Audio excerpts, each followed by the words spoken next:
このゲーム、遊ばないと損をします。こんにちは、ソニック研究員のケイティです。どうも、助手のマルルです。今回は、先月発売したソニックシリーズ最新作、ソニックシャドウジェネレーションズを絶対買うべき理由についてご説明します。突然ですが皆さん、こんな悩みを抱いたことはありませんか？何か新しいゲーム始めたいけど、最近のゲームはボリュームすごすぎてなかなか手が出ないんだよな。最近忙しくて、ゲーム買っても、最後までたどり着けないんだよ。なんか街の人イケボすぎない？そんな悩みを持ったあなたに、ぜひおすすめしたいゲームがあります。それが、ソニックシリーズ最新作の、ソニックシャドウジェネレーションズ。私はこれまでに、ソニックのゲームを50本以上遊んできましたが、その中でも今作は、歴代トップクラスに面白いゲームです。下手したら1位かもしれないですね。ということで今回は、このソニックシャドウジェネレーションズはどんなゲームなのか、そしてなぜ買いなのか、という点について徹底解説していこうと思います。ネタバレは極力控えた上で、今作の特徴や面白いポイントを説明していくから、まだ今作を買おうか迷ってる人も安心して見てってくれよな。それでは、早速スタートです。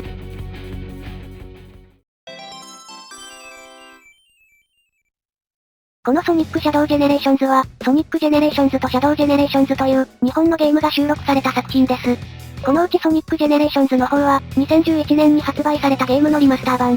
今作はソニック20周年記念作として制作され、過去と現在の2人のソニックが、夢の共演を果たしたことで話題となりました。実際にプレイヤーは、この2人のソニックを両方動かすことができ、過去のソニックでは昔ながらの 2D アクション、現在のソニックでは、3D アクションゲームを楽しむことができます。一方のシャドウジェネレーションズは、今回新たに作られた完全新作です。ソニックのライバル、シャドウ・ザ・ヘッジホッグが主人公になっており、ソニックジェネレーションズの事件の裏で、シャドウが何をしていたのかが描かれています。普段のソニックとは違って、終始シリアスな雰囲気で進んでいくのも特徴ですね。そして今回、私がソニックシャドウジェネレーションズをおすすめしたいのは、このシャドウジェネレーションズの完成度が、とてつもなく高いからです。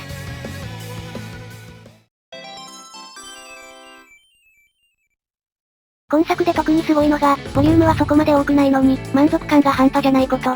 このシャドウジェネレーションズなんですが、実はストーリーをクリアするだけなら、5、6時間あれば終わってしまいます。5、6時間か。それはちょっと物足りない気がするな。ところがどっこい。今作は、クリアまでの時間は短いですが、その分密度がすごいんです。まずは、なんといってもステージですね。今作に出てくるステージは、ソニックシリーズ最高傑作と言っても過言ではありません。各ステージの長さはだいたい4、5分程度と、短くもなく長すぎもない、ちょうどいい長さに調整されています。そしてその中には、プレイヤーを楽しませる仕掛けが目白押し。例えば、スプリングでジャンプした後に隕石を伝って先に進み、そのままレールに飛び乗ったり、風の道を進んで大ジャンプした先にちょうど大足が飛んできて、それに捕まって先に進むなど。今作のステージは、様々な仕掛けが繋がって登場することが多く、遊んでいてとても楽しいです。普通に進んでいるだけなのに、まるでスーパープレイをしてる気分になりますね。またソニックに対しては、難しいゲーム、というイメージを持っている方も多いと思います。実際そのイメージは間違いではなく、作品によっては、ステージの難易度がかなり高めです。特に、急に敵やトラップが出てきて足止めされるという、いわゆる初見殺しのようなステージも少なくありません。それに対してシャドウジェネレーションズでは、このような敵やトラップが急に出てくる仕掛けはなく、その代わりに、新ルートへの道が急に出てくるようになっています。例えば、柱を登った先でうまく敵を攻撃できれば、そのままショートカットに入れたり、レールを走りながらうまく仕掛けを作動できれば、新たなルートが出てくる、といった感じです。急に敵とかが出てきた時は、せっかく気持ちよく走ってても無理やり止められちゃって楽しさが損なわれることもあったけど、今回は新ルートが出てくるだけだから、うまく反応できなくても通常ルートを進むだけ。ずっと気持ちよく走ってられるのは嬉しいな。敵やトラップが急に出てくる、といった初見殺しの仕掛けは、長年ソニックが難しいと思われる一つの原因になっていました。ですが一方で、このような急に出てくる仕掛けにうまく対処できたら、ゲームがより楽しくなるのも事実。闇雲に廃止するのも、いい手とは言えません。そんな中今作では、この急に出てくるものが新ルートになったことで、うまく対処できなくても普通に楽しいけど、対処できたらもっと楽しい、というように進化してるんですね。減点方式から加点方式になったんだな。このように、初見殺しがなくなったステージは、ストレスフリーで最高に楽しいです。そしてさらに、この素晴らしいステージに、今作から登場した新しいアクションが花を添えます。特に皆さんに紹介したいのが、カオスコントロールとブームウィングというアクションです。まずカオスコントロールというのは、元はシャドウが得意とする、時を操る技でした。これまではムービー中で出てくるのみでしたが、今作でついに、アクションとして登場したんですね。カオスコントロールは、こちらのカオスゲージが満タンになっている時に使うことができ、発動すると周囲の時間が止まります。基本的にステージのどこでも使えますが、特に使った方がいい場所では、このようにゲーム側から教えてくれたりもしますね。このカオスコントロールは、ぜひとも一度は体験してほしい。例えば大量のミサイルに襲われても、逆にそれらを足場にしてやったり、巨大なミサイルを打ち返したり、列車にはねられそうになっても、時を止めてしまえば楽勝で避けられます。時を自由に操るという、誰もが一度は憧れた体験が、このシャドウジェネレーションズでは簡単にできてしまうんです。このなんとも言えない万能感、ぜひ皆さんにも味わってほしいですね。そしてもう一つのおすすめアクションが、ブームウィング。こちらはシャドウの背中に羽が生えて、空を飛べるようになるアクションです。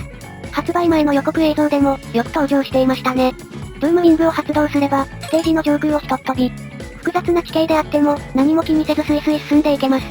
地上を走っている時とは、また違った爽快感が味わえますね。空を自由に飛び回る。これもまた、誰もが憧れた夢だよな。このように今作のステージは、とにかくストレスフリーで楽しい構成になっており、そこにカオスコントロールやブームウィングなどの夢のアクションが搭載されているという、とてつもないクオリティに仕上がっています。今作にはメインのステージが12個収録されていますが、どのステージを遊んだとしても、クリアした後に思わず、ああ楽しかった、と言ってしまうほどの満足感がありますね。アクションゲームの命とも言えるステージ構成は、文句なしの100点満点だぜ。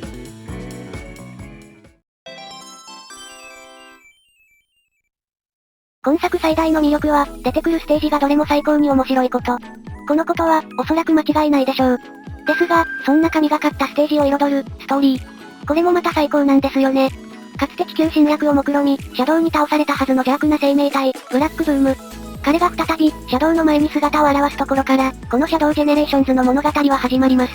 ネタバレになるので詳しい内容は省きますが、今作のストーリーは、非常にわかりやすい完全懲悪ストーリーです。複雑な伏線や大どんでん返しはありませんが、シャドウが悪と戦う姿に熱くなり、ラストには思わず涙する場面も。このように今作のストーリーは、こういうのでいいんだよ、と思わず叫んでしまうような、ちょうどいいボリュームのシナリオになっていますね。このような、非常に良質なアクションステージと、わかりやすくちょうどいいストーリーが組み合わさった作品。それがこの、シャドウジェネレーションズというゲームです。さっきも言ったように、ストーリーだけなら5、6時間で終わってしまうのですが、実際遊んでみると全く物足りなさはありません。エンディングを迎えた後は、まるで大作映画を見終わった後のような、心地よい余韻がありました。アクションゲームのストーリーとして、これ以上ないくらい完璧なボリューム感になってるぜ。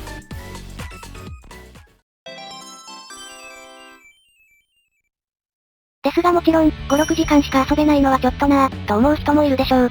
そう思う方もご安心を。今作は、やり込み要素も超充実しています。今作にはホワイトスペースという、RPG でいうワールドマップ的なエリアがあるのですが、このホワイトスペースには、至るところに宝箱が。この宝箱は、ステージ中に落ちてるコレクションキーを拾えば開けることができ、中には歴代ソニック作品の貴重なイラストや、音楽、過去作のストーリーなどが入っています。他のソニック作品をやったことある人は、懐かしい気持ちになるでしょうし、今作で初めてソニックに触れる人も、過去作の物語が知れて面白いんじゃないかと思いますね。あと純粋に、隠された宝箱を探して開けていく、という作業自体も結構楽しいです。コレクター癖ある人にはたまらんやり込みだな。この他にも、ホワイトスペースに落ちてるネジを集めてロケットを修理する、というやり込みや、各ステージで S ランクを目指すというやり込みもあるので、全てをコンプリートしようと思うと、余裕で10時間以上は遊べます。そして何より忘れちゃいけないのは、今作にはもう一つ、ソニックジェネレーションズというゲームも収録されていることです。ソニックジェネレーションズの方には、全部で18個のメインステージが収録され、それらを過去と現在の2人のソニックで攻略していくことになります。出てくるステージは全て、歴代ソニック作品の人気ステージをリメイクしたものになっているので、その面白さは折り紙付き。ただし、シャドウジェネレーションズより少し歯応えのある難易度になっているので、まずはシャドウジェネレーションズを遊んでみて、その後ソニックジェネレーションズに挑戦してみるといいんじゃないかと思います。シャドウジェネレーションズより難しい、とは言っても、他のソニック作品と比べると優しめな方だから、安心して遊んでくれよな。またこのソニックジェネレーションズも、ストーリーだけなら5、6時間でクリアできてしまいますが、やり込みまで含めると、10時間以上遊べます。ソニックジェネレーションズのやり込みは、ステージ中でレッドスターリングというアイテムを集めたり、隠れた茶を探したり、チャレンジアクトと呼ばれるステージで、ミニゲームに挑戦するなどがありますね。そしてやり込み要素をクリアすると、シャドウジェネレーションズの時と同じく、歴代ソニック作品のイラストや、BGM がゲットできます。これまた集めがいがあるやり込みだな。シャドウジェネレーションズと、ソニックジェネレーションズ。どちらもやり込み要素まで全部やりきれば、トータルで、2、30時間は余裕で遊べちゃいますね。気軽にゲームを遊びたい人もがっつりやり込みたい人も、どちらも楽しむことができるのが、このソニックシャドウジェネレーションズというゲームです。ということで、最後にもう一度、今作の魅力をおさらいしてみましょう。ソニックシャドウジェネレーションズをおすすめする一番の理由は、完全新作のシャドウジェネレーションズが、とてつもない完成度だから。シリーズ最高傑作のアクションステージと、それを彩るちょうどいいストーリーのおかげで、5、6時間でクリアできるのに、満足感が半端じゃない。そのため、誰でも気軽に遊べて楽しむことができます。そして、いざ遊んでみて面白かったら、やり込み要素をこなしてみたり、ソニックジェネレーションズの方に手を出すことで、トータル2、30時間も遊ぶことができちゃう。実際世間的にもかなり好評で、発売からわずか1日で全世界売上100万本を達成したり、各種レビューサイトの評価も高いです。新しいゲームを始めたい、最近ゲームを遊んでないというそこのあなた。ぜひこの機会に、ソニックシリーズ最新作、ソニックシャドウジェネレーションズを遊んでみてはいかがでしょうか。以上、ソニックシリーズ最新作、ソニックシャドウジェネレーションズを買うべき理由についてでした。動画が気に入っていただけましたら、いいねやチャンネル登録をぜひお願いします。たくさんのコメントも待ってるぜ。それでは、次の動画でお会いしましょう。